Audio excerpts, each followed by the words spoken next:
It's time for our Seen and Unseen segment with Raymond Arroyo, where we expose the big cultural stories of the day. All right, kids being used as pathetic political props. No, it can't happen. Well, at the end of Ladies First in restaurants and the power of faith at D-Day and beyond.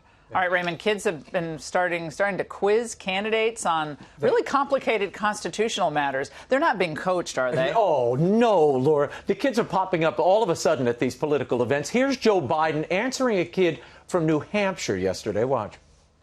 Do you think impeachment proceedings should start? How old are you? 11. I'm not looking forward to an impeachment process, and I really mean it. I think it will be a gigantic distraction on things that, in fact, we should be focusing on getting done. And the truth of the matter is, though, that there is a constitutional obligation. My job is to impeach him a different way. Beat him. Laura, unless we're changing the voting age to 11, why is he making a pitch to little children? Kids say the darndest things. Yeah, that they're coached to say. Well. Now, he's not the only one. Here's Pete Buttigieg responding to a young girl after she asked, how do you beat Trump in 2020?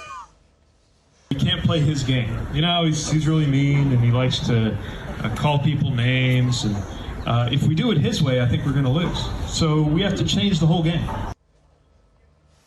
Laura, if they were teaching kids to be literate or trying to build them up, I like but that. I know, but they're demonizing the opponent, which is what I thought was called bullying.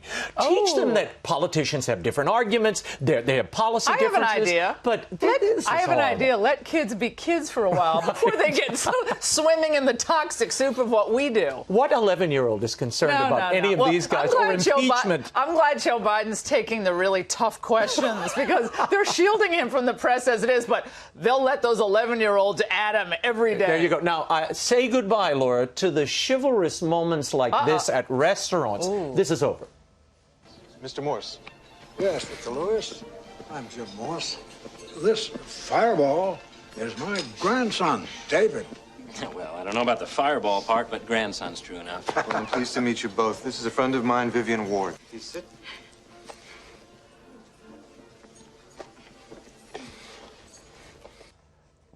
Rising for a lady is apparently out. Now, there's a new trend. It emerged last summer. It's really picking up steam now.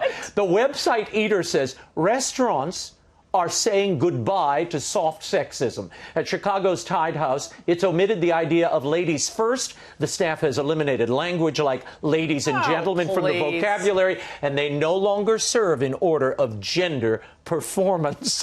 What do they serve in order of you when you take the fork and say, pay attention to me? But what is that? I object to this, and I'll tell you why I find it so repulsive.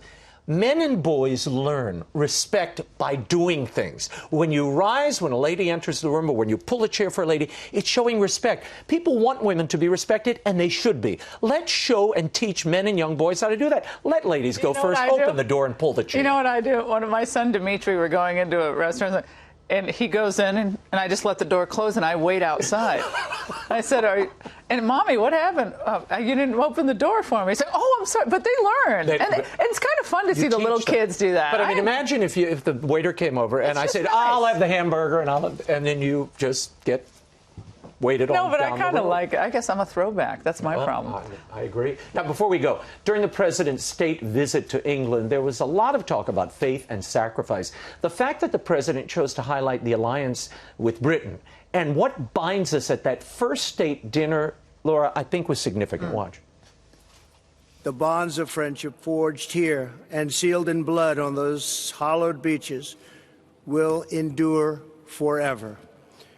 Our special relationship is grounded in common history, values, customs, culture, language, and laws. Our people believe in freedom and independence as a sacred birthright and cherished inheritance worth defending at any cost. Now, then today he invoked prayer, the prayer that FDR intoned as our men took these beaches here at Normandy. This is the president at Plymouth.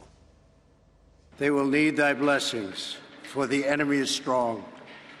He may hurl back our forces, but we shall return again and again. And we know that by thy grace and by the righteous of our cause, our sons will triumph. Laura, not only FDR, Eisenhower invoked the blessing of the Almighty on this beautiful. noble undertaking. And a lot of the men who are buried behind us had little Bibles. Right. And they're also Stars of David on these. You saw the chaplains having Mass for them on the decks of the ships before they deployed in Normandy.